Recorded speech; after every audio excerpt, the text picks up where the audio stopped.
Morning. Two. Well, hello, everybody. We do have a treat for you today on A Chat with Glendora. We're going to get the history of Cornwall, Connecticut, a fascinating story. And here is Gordon Ridgway to do it. Hi, Gordon. How are you today? Good morning. How are you? Oh, I'm so happy you're with us. What story are you going to tell us, dear? Well, we'd like to tell you a little bit about our town Oh, good. and what's been happening over here. So we can start out. Our town was started out in 1740 and has had its ups and downs, but it's on its way up again. And it's a lot of interesting history here. I'm the first selectman. I've been the first selectman here for 34 years. And Oh, my goodness. we have a town meeting form of government. The town's about 1,500 people, and we're located in a fairly rural area in northwestern Connecticut near Massachusetts and New York. Now, Gordon, tell the folks where Cornwall, Connecticut is. Yes, so it's on the Housatonic River in the northwestern corner of Connecticut. We're about 10 miles from the New York state border in Dutchess County and about 12 miles from Berkshire County in Massachusetts. So this is known as the Litchfield Hills, foothills of the Berkshires, but this whole area is defined by the Housatonic River Valley, and there's a lot of small towns around here that have been here since for over 250 years. In fact, the towns are older than the United States. Really, Gordon, yes. And folks, it's near Torrington, Connecticut, isn't it, dear? Correct. Yes, we're all in Litchfield County, and Torrington is sort of the big city near us, so we go there for shopping and markets and things. So, yes, we're near Torrington. Well, continue on your way. Yes. So, anyway, we're setting about celebrating the 250th anniversary of the founding of the United States, and we have a little committee here that's uncovering the past stories, and people in Vermont and in New York State may be interested to hear that Ethan Allen and his brothers grew up in the town of Cornwall, Connecticut, and then moved to Vermont and played a central part in the Revolutionary War by being involved with the Green Mountain Boys and taking the Fort Ticonderoga before there was even an American had declared its independence on July 4th, 1776. The Green Mountain Boys and some militia members from this area came and took Fort Ticonderoga, and those cannons actually were carried overland.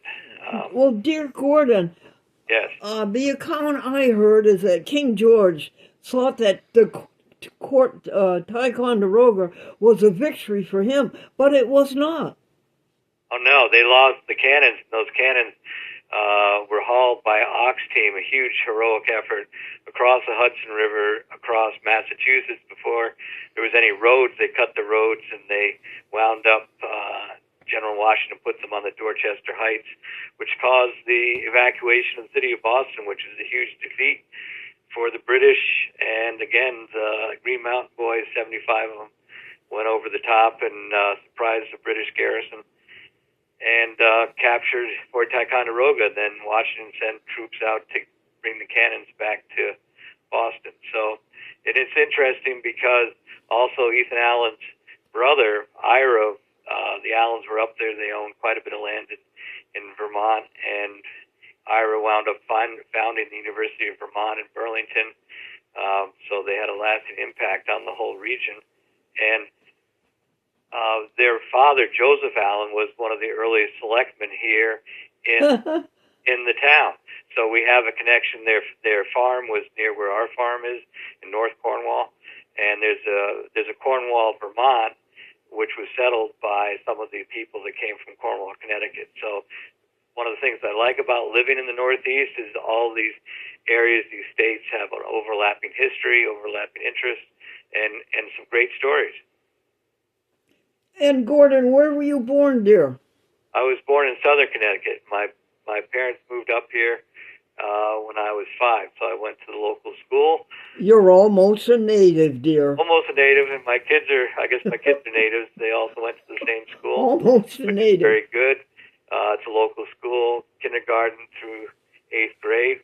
And, so I moved up here and went away to college, then moved back to become start a farm, and then I became a selectman, and then on it goes. Well, keep right on going. I'm fascinated by every word, honey. I love it. Yeah. Well, so then one of the things I did early on was I joined the fire department, which is a volunteer organization, which is still going strong in town. And I think my assistant here, Jane Hall, who's an EMT, sent you some pictures of our members are out there. We have quite a active volunteer fire department, which acts as sort of the backbone of the town. If we have storms, we had a tornado blow through here in 1989, which was tough, but people came from other towns and helped us clear the brush and rebuild what needed to be rebuilt. So anyways, we have our volunteers, and our ranks have been, we've had a lot of people chose to move up here full time since the pandemic. And people say, well, what do you do? I said, we put them to work. So when people move here, they can join the fire department or ambulance squad. We've been lucky that way, and people have volunteered in our food pantry, which is very active. Hold it, Gordon. Didn't you tell me that you bought a new fire truck? Yes. So we just had a fundraiser. We actually bought 2 fire trucks. People like the fire department so much, we were able to buy 2 fire trucks. So one's a very smaller 4-wheel drive rescue pumper, and the other one's a full-size fire truck. Well, what does a new fire truck cost, Gordon? Oh, so both of those together, I just wrote a check for $1.2 million. So Ooh. half of that money was raised. I think half the people in town participated in the fundraising, and we were able to raise half that money through private donations. So, but anyway, our ambulance is. Well, Gordon, did you hear about the fire company who bought a new fire truck, and they're going to use the old fire truck for false alarms? That's good. Did you hear that, Stephanie? To turn the fire truck into a town highway plow truck. So we're thinking about doing that. So. But anyway, our people, our volunteers, it's sort of still a small town where a lot of volunteers are on boards and commissions, raising money, making life better for people who live here. There's a lot of things that go on here. We have concerts on the Village Green in the summertime that people like to come to. We have Memorial Day parade. We're having a 4th of July parade. We're even having a militia company reenactment here in early June, where because we go back in time, back and forth, but there's only 900 people here. Oh, 900? Well, there's 1,500 now, but there's only 900 here in 1776, and 200 of those served in the Revolutionary War. Wow. That's the kind of impact this little part of Connecticut had on the Revolutionary War. So we're digging up all these incredible stories of Ethan Allen and people marching to Quebec, people being captured, fighting down on Brooklyn Heights, and having to walk their way back to Cornwall after being on a British prison ship for 6 months. I would have a hard time walking to the next town. But these people were incredible, and were telling their story. The Salisbury, which is the north of us, had a very active iron industry, and they not only made cannons for the Patriots, but they also made the chain that they strung across the Hudson River to keep the British ships out from taking West Point. And that chain is still at West Point, the military academy where Washington had his headquarters. So we're uncovering all these interesting stories. Our elementary school has found there are some soldiers that are buried here that were African American in unmarked graves, so we're going to be honoring them and their service. So there's a lot of interesting history coming to light here, and we say that I think it's the past isn't very far away when you get in these small towns. Yeah. A lot of the families are still here. Some of these families that were here during the Revolutionary War are still here, active, busy, doing things. So it's a good mix of people. Gordon, what route is Cornwall on? Well, we're on Route 7, which is also the Ethan Allen Highway, believe it or not. So it goes through Cornwall all the way up to Burlington. And then we're also on the east-west on Route 4, which goes from Farmington over to Sharon and then into New York State. So in Cornwall Bridge is where those two roads intersect. But also there is, now we're hearing the fire whistle go off. Where does the Ethan Allen Highway start? I think it starts down, it's Route 7, so it starts down in southern Connecticut around Ridgefield. I know where that is, up around Ridgefield, just below Danbury. Yes, up through Danbury. Yeah. Yes, So then it goes all the way up through Massachusetts and into Vermont. Yeah. So also we have a covered bridge here, which is the longest covered bridge in Connecticut. So that's quite a popular thing. People get married there. People come there because there's a lot of kayaking, fishing in the river. So that's quite a... I wonder what the advantage is of getting married under a covered bridge. Don't you, Stephanie? Yeah. It's very romantic. I suppose. It's very romantic. Well, also it doesn't rain on your wedding if you're in the bridge. Yeah, right. A boy taking an exam for the state to work on the state dam. The first question was, "What does hydrodynamics mean?" And the boy wrote on the exam, "It means I don't get the job." Okay, George, keep going, would you please, honey? Yeah.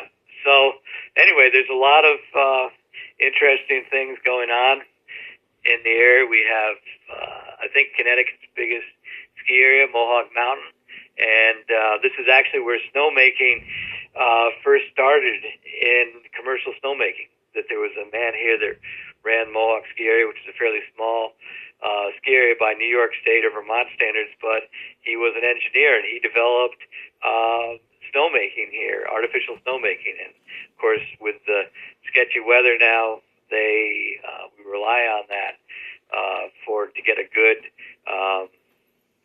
a good base for our skiing. And yes. So that's a big community thing. So the kids that go to school here grow up learning how to ski. So if I once tried to keep sure. kids, but they were better skiers than I was, so they took off. But sure. It's a good thing, and there's a lot of recreation here. We have an electric bike store, which is done very well. People come on electric bikes and regular bikes just to tour around the hills and everything. There's actually another road, is U.S. Bike Route 7, goes from Norwalk up to Montreal. Norwalk to Montreal? Norwalk, Connecticut to Montreal, Quebec. So, oh, wow. What's the number of that road? This is U.S. Bike Route 7. And what's interesting is that it's been plotted out, so it goes on all the dirt roads and secondary roads, similar to Route 7. So you don't have to go on Route 7. So, we just got a fire alarm for... yeah, well, Route 7 pretty much follows the same course, doesn't it? Yes. So it goes north-south, and so we occasionally have people biking from either down from Montreal or up from New York, because you can connect with it and get all the way from New York City on a bike route to Montreal. So people come through here once in a while. We stop by and say hello and wish them well. But David Letterman used to live right down in that area. David Letterman, before he bought his ranch in Montana, honey. Yeah. And before he retired and bought his home back in Indiana. He used to live right in the area you're talking about. Right, southern Connecticut, yes. So it's quite the weather there is totally different than it is up here. We have see, from on the top of the hills up here, we can see the Catskills, and we have the elevation. So we live in Albany weather. Oh. Weather's closer to Albany in the Catskills than it is to Hartford and New Haven. Oh. We've had about 3 feet of snow up here, and we've been out on snowshoes getting our pipelines ready for maple syrup, and that's been a bit of an adventure. But we've been boiling away, and we send maple syrup from Cornwall all over the world. We've sent some to India, some to South America, some to California. Gordon, we somebody told me there's not much to see in a small town, but what you hear makes up for it. Oh, yes. Yeah, there's a lot of things going on. So we actually had people from Vermont come down here to take some film, because I think they're doing a film, Vermont Public Broadcasting is on Ethan Allen. So we'll get our little 30 seconds of fame as being his, he didn't stay here past his teen years, but he did live here. So people do come here to see what's going on. Well, this program with you and me is going all over the country, Gordon. That's good. Oh, yes. Chicago, Portland, Oregon, San Francisco, San Antonio, all over the boroughs of New York City, all over New England, honey. Great. Well, we Philadelphia, Atlanta. Yeah. Where is Princeton? Yeah, where's Princeton? Princeton, New Jersey. Yes, it's going all over, honey. Good. Yes. Well, there were some Cornwall soldiers that crossed the Delaware with Washington on Christmas Eve, 1776, and they wound up in Princeton, New Jersey. So anyway, there's a little tie. We call it Greater Cornwall because there's little ties in to all these different places. Really? Oh yeah. Yep. Oh yeah. Get around. We have a tie-in with Hawaii. We just had an Hawaiian film crew come here because there used to be a school that would teach people from foreign countries. They would come here to get an education, and there were people here from Hawaii. There were people here that were from indigenous tribes. We're in contact with some people from the Cherokee out in Oklahoma that are descended from John Ridge, who was a Native American Cherokee leader, was involved with the Trail of Tears. His descendants came by through here. So it's... Where did you get to name Cornwall, honey? It was a lot of these towns. You have to remember, as I said, this was part of the Connecticut colony. So this was all part of Mother England when it started. So this is named after Cornwall, England. And the same way, the towns in this area were either given English names like Litchfield, Kent, Cornwall, Salisbury, or else they were given biblical names like Sharon, Canaan, and Goshen. So either they had something to do with England, or they paid strict attention to their biblical reference. So that's where it was. And then, so there's all these ties in with Cornwall, England. So it turned out that Ethan Allen, when he was captured, because he tried to invade Canada, and that didn't work out very well. He was captured by Montreal. He was sent on a troop ship over to Cornwall, England. He was in a castle. There's a prisoner of war. They didn't know what to do with him because he was a traitor. But they can execute him. But he was too popular, and he wrote a book about it. It became a bestseller of how bad the British were on their prisoners of war. And then they decided to exchange him for a British officer over in New York. So they brought him back, and he was in prison in New York. And who does he see on his cell block but his neighbors from Cornwall who've been captured fighting in Brooklyn Heights? You can't make this stuff up, Can we read the book today, Gordon? I've got his book on order. I didn't ever even know he wrote a book. So then you start digging into this stuff. It turns out he wrote a bestseller, and the Americans, Ben Franklin, keep on cranking out, kept the printing press going, saying this is what we're fighting about. Yeah. Our freedom.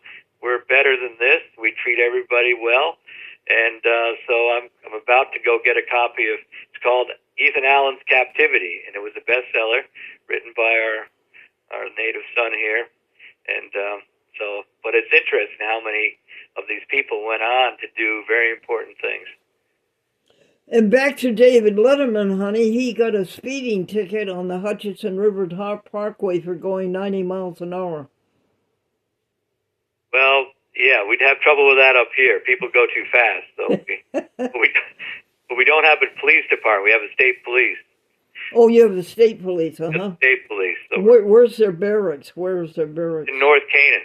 So it's in North Canaan, also on Route 7. That was to keep all the bootleggers out of Connecticut from Route 7, all the bringing stuff down from Vermont, Quebec and stuff. So Gordon, how much time do we have left? Stephanie, how much time do we have left, dear? 8 minutes.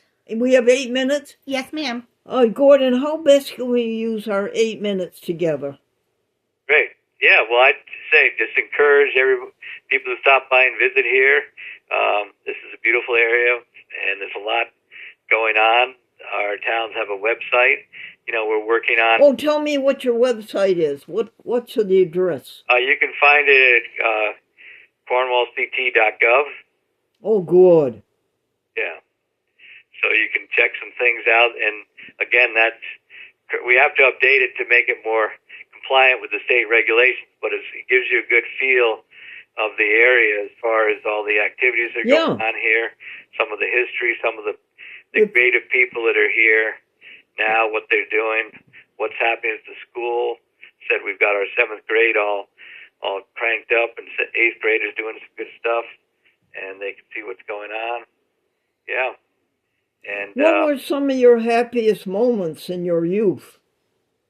In my youth, yeah, we spent a lot of time, on the river doing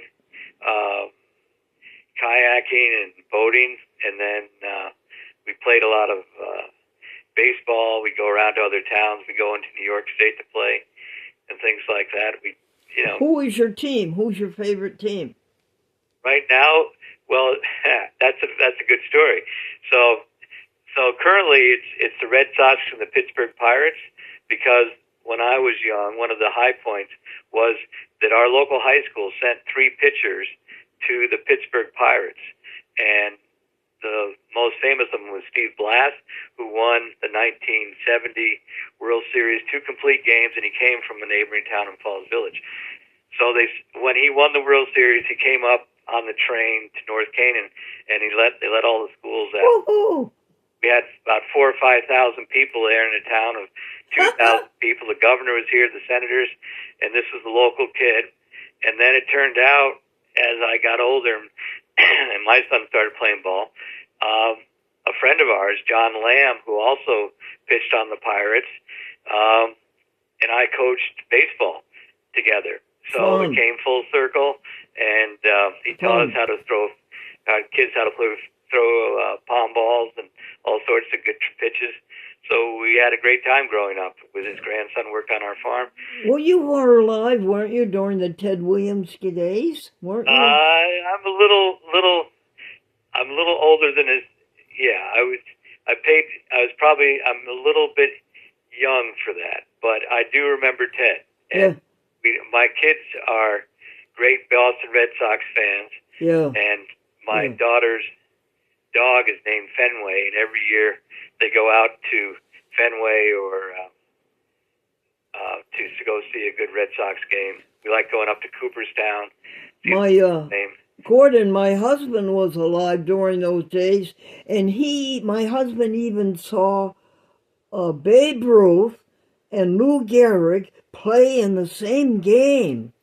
Nice. In Philadelphia. It was the Yankees in Philadelphia, dear. Yeah. 1934, I believe. Yeah.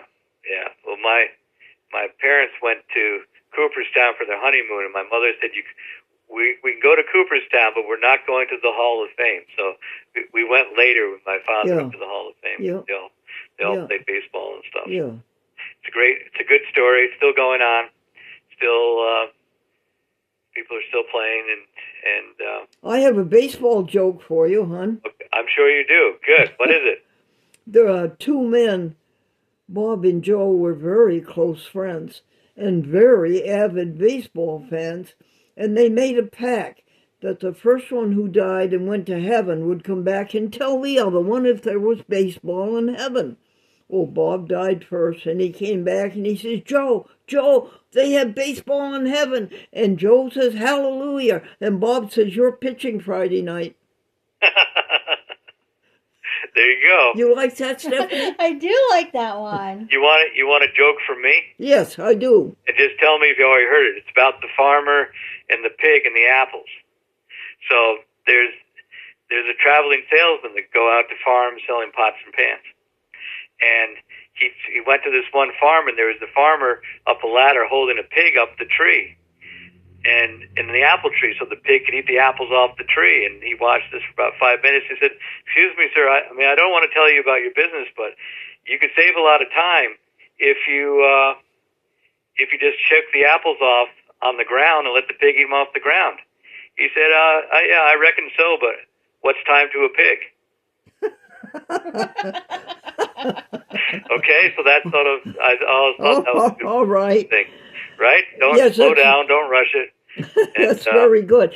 Stephanie, do we have time for one more joke? Yes, we do. How long do we have, dear? You've got about 2 minutes left. Oh, okay. Well, no, I'll say the joke until next time. I want to talk to you again, Gordon, okay? Okay.